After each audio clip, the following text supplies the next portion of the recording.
अगर आप भी चाहते हैं कि आरसीएम म्यूजिक के वीडियो सबसे पहले आप तक पहुंचे, तो लाल बटन को दबा के चैनल को सब्सक्राइब जरूर करें और साथ में बेल आइकन को दबाना ना भूलें।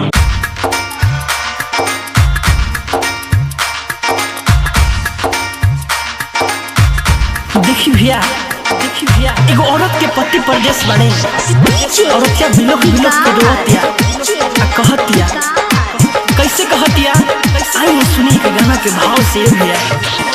रिली गड़िया रोजिया हवे हमारा बोलम के लावे ना,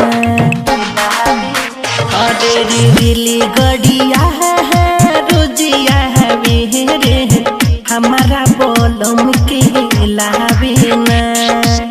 दिनवा कसहू कटी जाता, दिनवा कसहू कटी न जाता, रतिया में नींदिया हवे ना, रतिया में नींदिया हवे ना।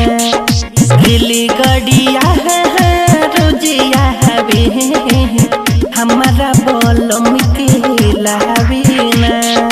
रेली गड़िया रोजिया हवे रे हमारा बोलम के लावे ना।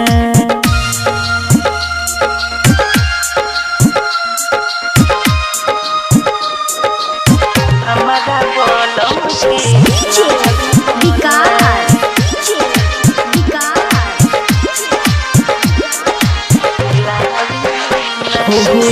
जो हिल रहिया बैठी अटरिया, अखिया के लोरा बासे भीगी जाता सड़िया। देखिले सपनवा की होता मिलनवा, लागे नहीं मानवा बिना जे सजनवा।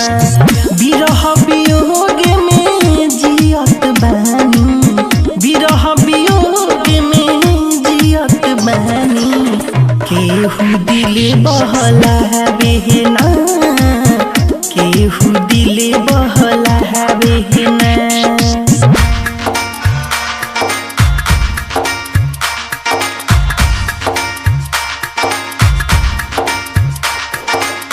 हमारा बोलम के विकास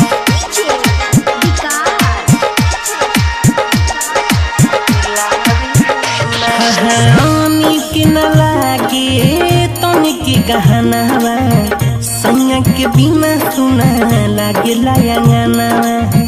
राइटर के सपिया बारे परदेश हो, भूखे करे जा मन में बाबे नु कलेश हो।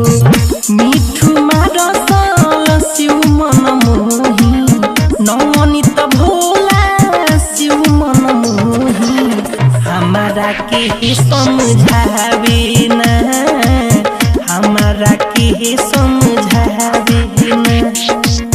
दिनवा कसहू कटी जाता, दिनवा कसहू कटी न जाता, रतिया में नींदिया हवे ना, रतिया में नींदिया हवे ना।